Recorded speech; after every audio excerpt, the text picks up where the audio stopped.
Salut, merci d'être là ce soir. En fait, nous poursuivons avec le séance qu'on a débuté. Ça fait déjà un mois que nous avons lancé ce programme intitulé La puissance du site, où nous avons décidé d'offrir chaque deuxième et puis quatrième samedi du mois le séance gratuite de la formation. Et en ce qui concerne notre boîte, c'est RFS Consulting, un bureau d'études environnementales et d'ingénierie. Nous sommes à Kinshasa. Et nous sommes dans tout ce qui est comme prestation de services en ligne et en présentiel. Et aussi qui souhaitent avoir la formation de façon particulière. Voilà.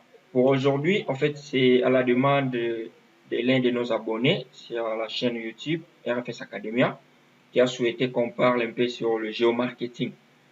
Raison pour laquelle on a décidé de répondre à sa demande. En fait, on va parler sur l'analyse de la zone des chalandise.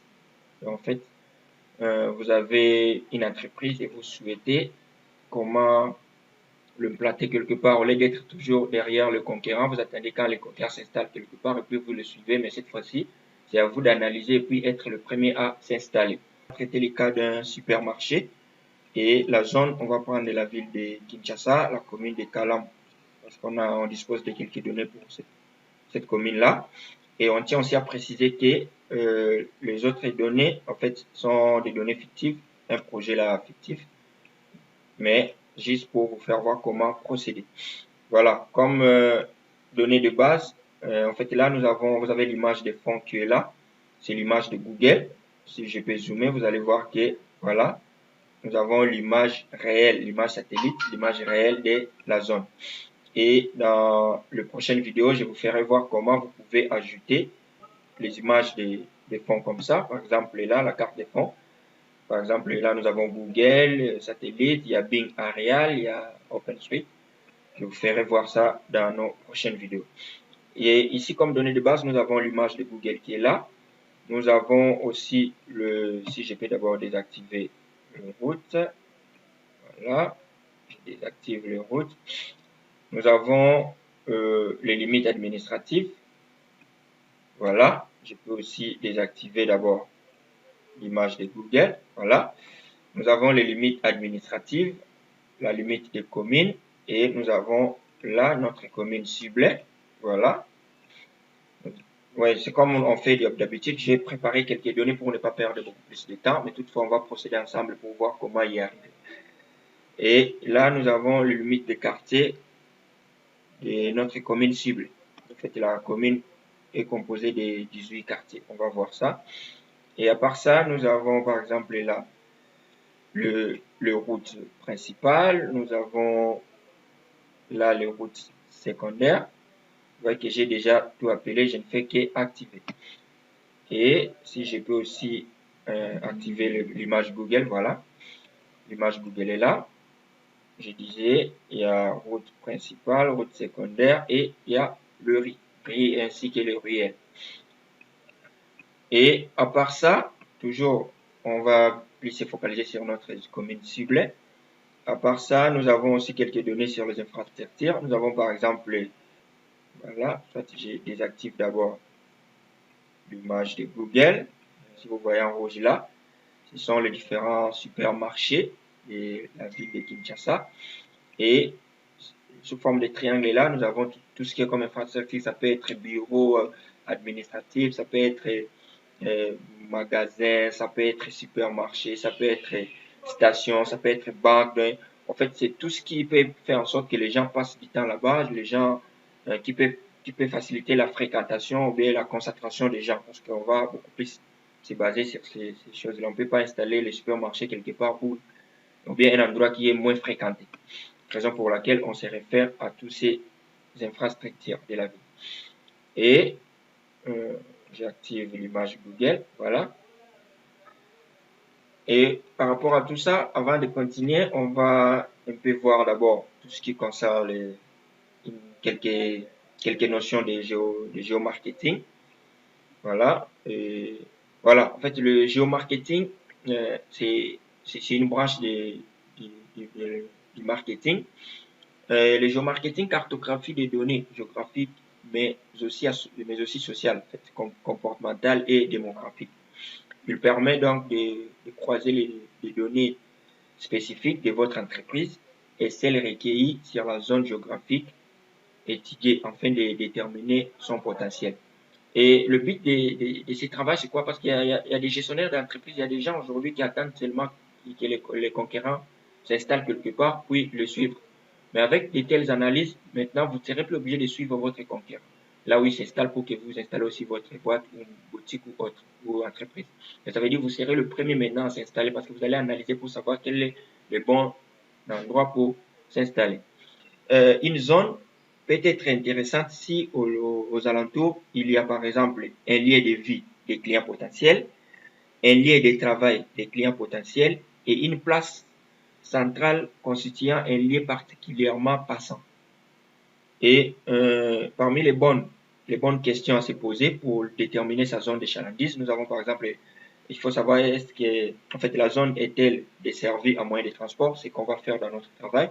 Il faut que la zone soit desservie en moyen de transport, donc on a la présence de route, l'accès soit facile. Combien de temps passent les consommateurs visés dans cette zone de chalandise? Et y a-t-il des achats et à quelle heure? Donc vous verrez que on va pas aller en profondeur avec toutes ces données parce qu'il faut en disposer, mais on en parle pour vous permettre de savoir quelles sont les différentes informations à utiliser. Et quels sont les commerces déjà développés? C'est comme je vous ai dit, on a ciblé les banques, on a ciblé les stations, on a ciblé déjà les supermarchés existants et autres. Combien les habitants de la zone dépensent en moyenne? Nous disposerons aussi les données sur la démographie de la population et aussi le nombre de chômeurs. Tout ça doit être juste pour faire allusion sur les quartiers qui ont la capacité ou bien où la population a la capacité de plus acheter. Quels sont vos objectifs aussi? Donc, vous devez aussi savoir quels sont vos objectifs avant de se lancer. Et c'est en ce qui concerne la zone de chalandise. En fait, ici, on va prendre le cas d'un supermarché. Et la zone, on va se baser sur la commune de Kalam. Parmi les coordonnées, c'est ce que vous remarquez là. Et on va revenir sur notre projet. Voilà. Et en ce qui concerne le projet, là, nous avons nos données sources et nous allons débiter. Dans un premier temps, nous allons, en plus des données qui sont là, nous avons aussi les données qu'on a récupérées à la maison communale là, sous forme, voilà, c'est sur Excel. En fait, ici, nous avons la population. Donc, toutes les populations hommes, femmes, garçons, filles, ainsi que les totales de 2020 de chaque quartier. Et tellement sur le projet, nous avons, vous voyez que là, nous avons créé, en fait, ça c'est une couche, ça c'est un champ que j'ai créé personnellement. J'ai essayé un peu de mettre le code là, A1, AD. Et de l'autre côté, j'ai attribué ces mêmes codes sur la couche de quartier, limite de quartier. Si je fais clic droit, je vais sur ouvrir la table d'attributs. Vous allez remarquer qu'ici, j'ai attribué le même code, bien respectant le nom des quartiers. Pourquoi? Parce que j'aimerais en fait utiliser les données de la démographie qui sont là et je dois faire la jointure pour ne pas perdre beaucoup plus de temps. Et pour faire la jointure, on doit se référer à un champ identique. Les cas de code que j'ai mis ici, vous voyez code et dans le tableau Excel aussi, il y a code. On va commencer par là. En fait, pour le faire, pour faire la jointure, qu'est-ce que je vais faire? Je viens sur la couche des limites des quartiers. Je fais clic droit, je vais sur propriété.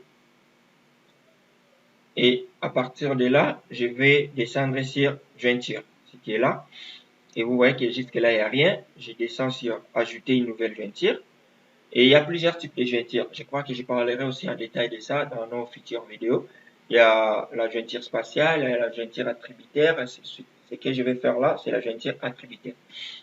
Mais en fait, la jointure, je vais le faire par rapport aux données démographiques qui est là. Ça veut dire joindre la couche des données démographiques. Et je vais utiliser le champ code. Voilà, champ de jointure, je mets code.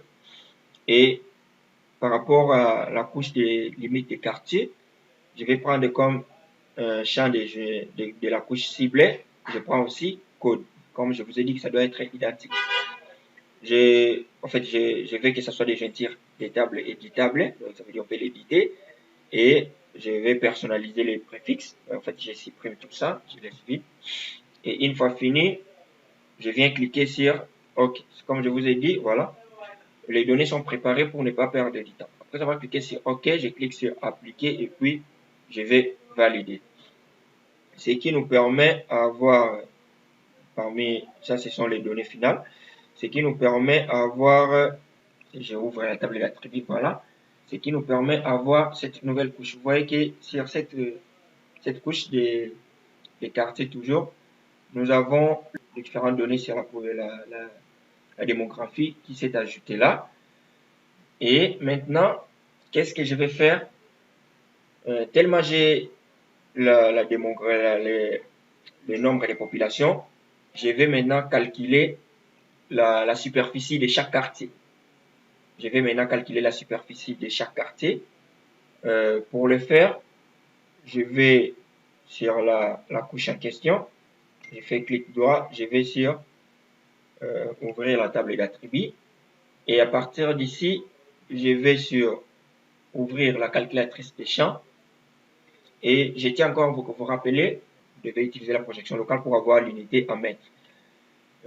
Et maintenant, une fois sur la calculatrice des champs, ici je vais je vais créer un nouveau champ que je vais appeler surface en kilomètres carrés. Voilà. Et la surface, je vais le mettre en nombre décimal. Voilà. Pour le faire, je vais maintenant sur l'espace où il y a plusieurs outils. Je vais descendre sur géométrie. Donc voilà, comme vous le remarquez là. Je vais dérouler et puis chercher surface, area, c'est en anglais. Il faut toujours prendre ce qui est précédé du signe $. Je viens sur surface, je fais double clic et tellement la couche est en mètres, ça veut dire que j'aurai la surface en mètres carrés. Maintenant, pour l'avoir en kilomètres carrés, divisé par 1 million. Ce qui me permettra d'avoir la surface en kilomètres carrés. Une fois fini, je viens cliquer sur OK et puis je viens valider. Ici, je ne vais pas le faire. Comme je vous ai dit, les données sont déjà préparées pour ne pas perdre du temps. Et si vous remarquez, ici, nous avons, vous remarquez là, nous avons surface en kilomètres carrés, ce qui est les données qui sont là. Après avoir calculé la surface en kilomètres carrés, nous devons aussi calculer la densité parce que là, nous avons les données sur la surface et les données de la démographie, ce qui nous permet maintenant de calculer la densité, le nombre d'habitants par hectare, plutôt par kilomètre carré pour chaque quartier. Pour le faire, on se sert toujours de l'outil calculatrice des champs. Et cette fois-ci, on va appeler ça densité. On va créer un nouveau champ qu'on va appeler densité de population. On laisse un nombre entier. Et pour calculer la densité maintenant, nous allons utiliser, on va dans champ et valeur. Nous allons utiliser le nombre de la population totale. Nous allons utiliser population totale divisé par la surface, bien soit la superficie en kilomètres. Non, là c'est en mètres carrés. Je vais prendre la superficie en kilomètres carrés. Voilà. Et malheureusement, j'ai oublié de mettre carré. Je vais prendre divisé par surface en kilomètres carrés. Une fois fini, je viens cliquer sur OK et puis je valide. Ce qui nous permet d'avoir ces champs. Vous voyez le dernier champ qui est là, densité de population. Donc là, nous avons la densité de la population par kilomètre carré pour chaque quartier. Après avoir fini ces calculs, ce qui nous permet maintenant, par exemple, faire la symbologie de la couche de quartier en se basant sur la densité de la population. Pour le faire, on fait clic droit, on va sur propriété. Et à partir de propriété, on va sur symbologie. Ici, vous voyez que c'est déjà fait. On va choisir le type de symbologie. Pour lancer, ça sera symbole unique. Nous allons venir sur symbole gradié. Et à partir des gradiés, la valeur, nous devons maintenant aller choisir densité de la population. après avoir choisi la densité de la population, donc ça veut dire on va faire la symbologie en se basant sur le champ de densité de la population pour chaque quartier. Et après ça, il faut venir choisir la palette de couleurs. Question de cliquer là et puis vous pouvez venir sur tous les dégradés de couleurs et choisir. Dans les cas chez nous, nous avons pris ce qui est là. Une fois fini, on vient cliquer sur classer. Après avoir cliqué sur classer, en fait, le logiciel vous propose avec des différentes valeurs et nous avons maintenant modifié. Pour modifier, c'est question de venir sur valeur. Vous pouvez faire clic droit là. Vous dites par exemple, j'aimerais que ça commence parce que le logiciel va programmer en partant de la valeur la plus petite à la valeur la plus grande. Et nous allons maintenant, par exemple, ici, nous avons changé, nous avons dit, nous aimerions que ça commence de 7 000 à 10 000, de 10 000 à 20 000, c'est comme ça que nous avons procédé jusqu'à la fin. Une fois fini, on vient sur appliquer et puis, c'est voilà ce que nous avons comme résultat. Si je l'active, en fait, là, nous avons déjà la densité de la population. Et en fait, nous avons la zone inférieure à 10 000 habitants par kilomètre carré et la zone la plus, soit le quartier le plus peuplé est en fait, des 100 000 habitants par kilomètre carré. Voilà. À part ça plutôt, nous avons aussi, en se référant toujours, si on peut ouvrir encore notre tableau, on va ouvrir la table d'attributs. Sur notre tableau, en dehors des données sur le nombre de la population, la superficie, la densité qu'on vient de mettre là, nous avons aussi les données sur le nombre de chômeurs. Le nombre de chômeurs sur ces quartiers. En fait, ces données sont fictives. Nous avons juste proposé comme ça pour vous montrer comment on peut procéder. Nous avons là le nombre de chômeurs. Maintenant, on va essayer de les représenter par quartier. Pour le faire, on procède de la même façon. On fait clic droit, soit on peut dupliquer, soit copier cette couche, la couche de la limite des quartiers. Et on va sur cette couche-là, la limite des quartiers, clic droit, on va sur propriété. Tellement le nombre de chômeurs est déjà dans la table d'attributs, on va venir choisir le type des symboles gradués, la valeur des champs, on va utiliser le nombre de chômeurs et on vient choisir la couleur de palette comme on a fait avec la densité.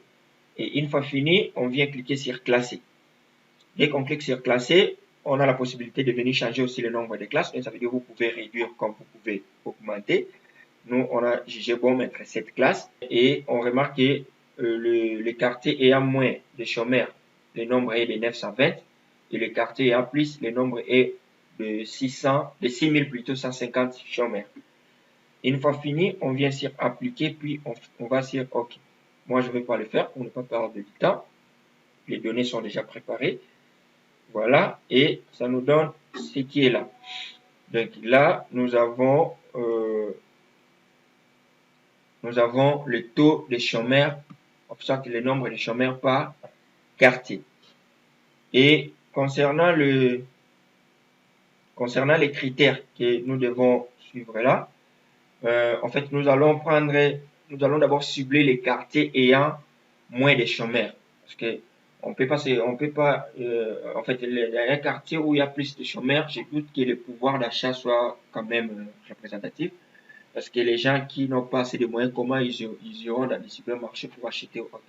Raison pour laquelle on a pris aussi ces critères-là. Donc ici, on va essayer un peu de rester juste avec les quartiers ayant moins de 3000 chômeurs. Et pour déterminer les quartiers ayant moins de 3000 chômeurs, nous allons cliquer sur la couche, le nombre de chômeurs, clic droit, on va sur ouvrir la table d'attributs. Le but est de sélectionner juste les quartiers ayant moins de 3000 chômeurs. On va sélectionner les entités en utilisant une expression et on va se servir du champ et valeur. Qu'est-ce qu'on va dire? Pour champ et valeur, on va maintenant se servir des des données des nombres des, en fait, nombre des chômeurs qui est là. Les champs nombre des chômeurs. On fait double clic là-bas.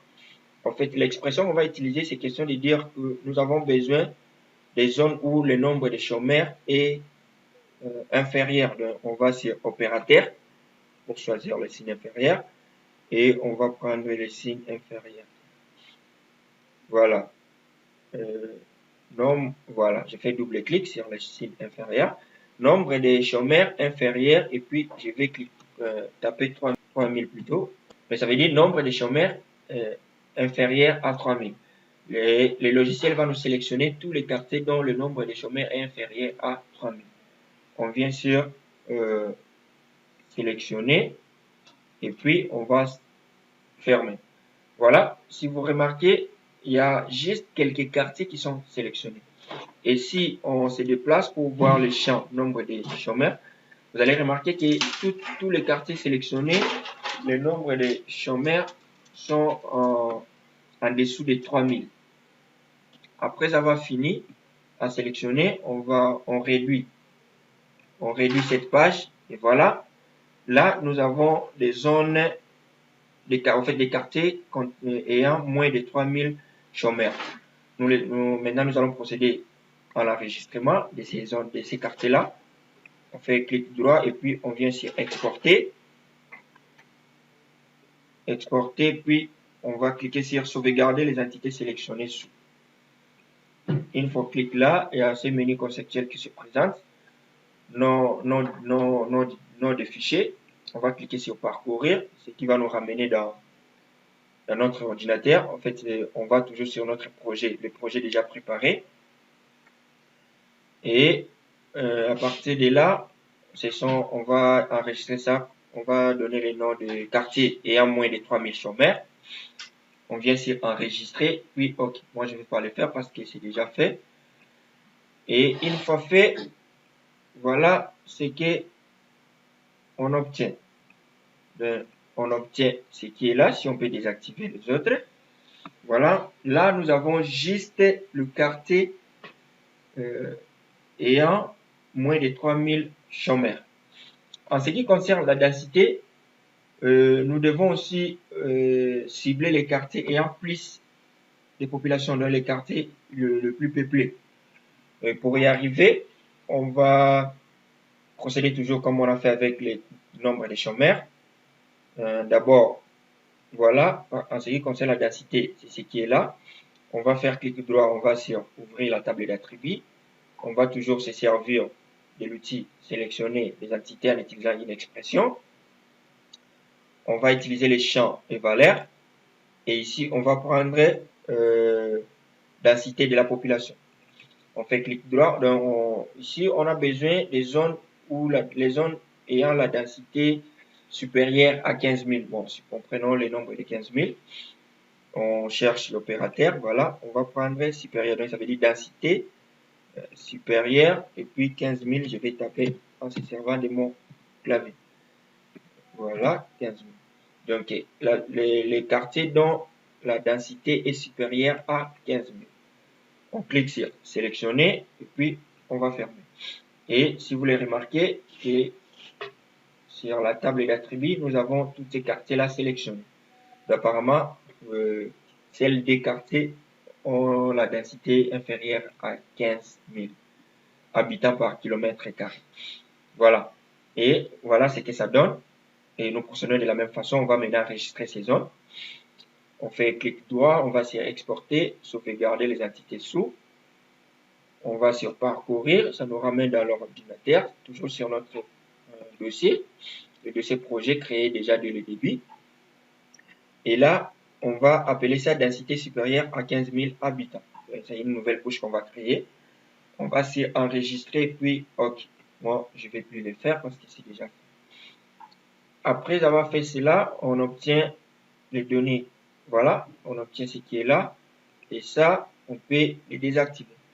Donc, si on peut remarquer, nous avons le quartier ayant une densité de supérieure à 15 000 habitants et les quartiers ayant moins de 3 000 chômeurs. Maintenant, nous allons en fait nous allons faire l'intersection pour ne rester qu'avec le quartier ayant moins de 15 000 moins de 3 000 chômeurs et plus ayant une densité de plus de 15 000 habitants. Pour le faire, on va utiliser l'outil intersection. Donc, on va sur vecteur, outil de géotraitement, et puis intersection. Et à partir de là, on va dire, donc là, on va utiliser les quartiers ayant moins de 3 000 chômeurs et de l'autre côté, on va utiliser les quartiers ayant une densité supérieure à 15 000 habitants. On vient, en fait, on va enregistrer. Donc, on clique sur parcourir et puis on va sur enregistrer vers un fichier. Ça nous ramène dans notre plus de 15 000 habitants. On clique sur enregistrer puis OK. Moi, je ne vais plus le faire parce que c'est déjà fait. Et ça nous permet à voir ces données. Voilà ce que nous obtenons. Donc, on obtient ces données-là. Donc ici, ce sont des quartiers qui sont un peu probables par rapport à l'emplacement de notre supermarché. Les critères ne se limitent pas là-bas. Nous avons aussi, comme je vous ai dit, il y a des infrastructures, ce qui est là. Il y a par exemple des stations d'essence, des supermarchés, d'autres supermarchés, des banques et autres là. On va aussi utiliser les zones. Ça veut dire que ce sont des zones les plus fréquentées. On va aussi utiliser ces zones-là. On va se servir de la couche des infrastructures pour créer une zone tampon. Donc, en fait, on va créer une zone tampon. On peut prendre comme périmètre 100 mètres. Je crois que 100 mètres, c'est déjà accessible. Ça permet à quelqu'un de se déplacer puis trouver ce qu'il a besoin. Pour le faire, on va utiliser la couche infrastructure. On va sur le menu vecteur et puis l'outil de géotraitement. Puis on va sur tampon. C'est comme je vous ai dit, vous devez toujours faire en sorte que la couche soit projetée pour avoir l'unité en mètres. Vous voyez ce qui est là. On crée en fait une zone tampon de 100 mètres. On veut que les données soient groupées et les résultats soient groupés. Et puis, on va appeler ça zone, ça sera une zone tampon. On clique sur exécuter. Moi, je vais plus le faire. Après avoir cliqué sur exécuter, on obtient la couche qui est là. Voilà. Donc là, nous avons les zones en fait les plus fréquentées en se référant à tout ce qui est comme banque, magasin, station, supermarché et autres. Nous allons découper toutes ces zones ici les plus fréquentées pour ne rester qu'avec les zones et avec les en fait pour ne rester qu'avec les zones incluses dans notre zone cible. Donc ça veut dire zone d'étude quoi, la commune de Kalam. Pour le faire, nous allons utiliser l'outil couper. C'est question d'aller sur vecteur, outil de géotraitement et puis couper. Et à partir de là, nous allons là on va utiliser en fait, donc on va prendre les zones fréquentées qui est là, voilà, la zone fréquentée. Et on va les découper par rapport à limite des communes. Soit commune cible, notre commune cible. On va les découper par rapport à notre commune cible qui est là. Et on va l'appeler zone propice. Ou plutôt zone les plus fréquentées. Donc on va s'enregistrer vers un fichier. Notre dossier est là. Base de données vecteur. On va l'appeler zone le plus fréquentée. Une fois fait, on vient sur enregistrer, puis OK. Voilà. Et après l'avoir fait, voilà ce qui nous permet à obtenir la couche qui est là. Là, nous avons les zones le plus fréquentées de cette commune. Et on va les laisser comme ça. Soit, oui, on va les laisser comme ça. Parmi les critères, on avait dit aussi que la zone devait être desservie. En fait, on doit avoir aussi les différentes routes. Ça veut dire nos quartiers doit en fait être accessible. Pour vérifier cela, on va essayer un peu de voir quels sont les quartiers, parmi les quartiers favorables qui sont restés là, quels sont maintenant les quartiers qui intercèdent, où il y a l'intersection avec tout ce qui est comme route principale ou route secondaire. En fait, on va sélectionner. Pour y arriver, on va utiliser l'outil sélectionner par localisation. Donc, on est sur zone probable. On va sur vecteur, outil de recherche, et puis on va sur sélectionner par localisation. En fait, il y a cette boîte de dialogue qui apparaît. Et à partir de là, les entités, depuis c'est notre zone probable. Et ici, en comparant avec les entités, on va prendre route principale et on dit intercède. Donc, ça veut dire, on va demander au logiciel quelles sont les zones probables qui intercèdent avec le route principale. On clique sur exécuter et puis, si par exemple je peux le faire, on clique sur exécuter et puis ferme. Voilà. Et on remarque que ces quartiers, voilà les quartiers sélectionnés, c'est ces quartiers qui est plus fréquentable par rapport aux différentes routes. Ça, c'est par rapport aux routes nationales, routes principales. On va voir aussi par rapport aux routes secondaires. On procède de la même façon. Clic droit, outil de recherche, sélectionné par localisation. On prend toujours zone probable, mais cette fois-ci, on va utiliser les routes secondaires. On clique sur exécuter. Voilà. Et on se rend compte que les deux autres quartiers aussi sont bien positionnés par rapport à l'accessibilité. Et les deux autres là ne sont pas vraiment accessibles en ce qui concerne route principale et route secondaire. Donc déjà, on va maintenant enregistrer pour ne rester qu'avec ces trois quartiers. Question de faire clic droit parce que c'est cette couche qui est sélectionnée. Clic droit, exporter, sauvegarder les entités sélectionnées sous. Et à partir de cette boîte de dialogue, on va sur parcourir. On va appeler ça zone, voilà, zone probable. Ce qui est là. Et puis, on va cliquer sur enregistrer, puis on valide. Moi, je ne vais plus le faire pour ne pas le faire deux fois. Et une fois fait, voilà, on tombe sur la couche qui est là. Et on se rend compte que là, nous sommes restés juste avec trois quartiers. Et on va essayer un peu de découper les zones les plus fréquentées par rapport à ces quartiers-là. Pour maintenant voir le quartier ainsi que les zones les plus fréquentées par rapport à ces trois quartiers. Donc pour le faire, on va utiliser l'outil couper. Question d'aller sur vecteur, outil de géotraitement et puis couper. Donc on va utiliser les zones prioritaires. En fait non, ici on va prendre les zones les plus fréquentées qu'on va découper par rapport aux zones prioritaires. Et une fois fait, on vient sur enregistrer. Donc, on va enregistrer les fichiers, sinon ça sera une couche temporaire. On va appeler ça zone probable et point chaud. Donc, en fait, les points chauds ici, j'appelle les zones les plus fréquentées. Je viens sur enregistrer et puis je vais valider.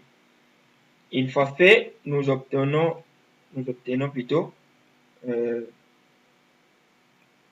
la couche qui est là. Donc, en fait, ici, nous avons les quartiers les quartiers prioritaires, ce sont les quartiers qui ont répondu en fait aux critères pour l'implantation de ces supermarchés-là. Donc, ça veut dire les quartiers ayant moins de chômeurs, plus d'habitants et étant proches ou bien étant aussi accessibles par rapport à tout ce qui est comme route principale, route secondaire. Et là, nous avons les différentes zones les plus fréquentées par rapport à ces quartiers-là. Donc, maintenant, le gestionnaire de l'entreprise pourra décider par rapport à ces quartiers-là. Et si, par exemple, on peut voir par rapport à la priorité, on voit que ce quartier sera le plus prioritaire par rapport aux deux autres là. Donc, le premier, ce sera ces quartiers. Le deuxième et puis le troisième. Donc, ça veut dire on peut commencer par installer un supermarché ici et puis les agences, d'autres agences dans les deux autres quartiers. Donc, en fait, c'est comme nous l'avons dit au début, on s'est servi des données, d'autres données qui étaient en fait fictives, mais c'est juste pour vous faire voir comment procéder. Donc, ça veut dire dans de tels projets, c'est question de demander au gestionnaire de l'entreprise quels sont les critères qu'il souhaite représenter. Et après vous l'avoir dit, ces critères-là, vous pouvez maintenant se servir de cela pour arriver à déterminer la zone qu'il faut, tel qu'est le cas chez nous. Donc, par exemple, là, nous avons la zone qu'il faut, voilà. Et pour notre ami, s'il y a en fait, des préoccupations, questions et autres là, on verra comment traiter ça de façon particulière. Pour ceux qui souhaitent aussi la formation et autres, le suivi particulier, ceux qui ont des projets cadrant avec le domaine des sites, d'environnement, aménagement et autres là, notre bureau est prêt à vous accompagner. Voilà, donc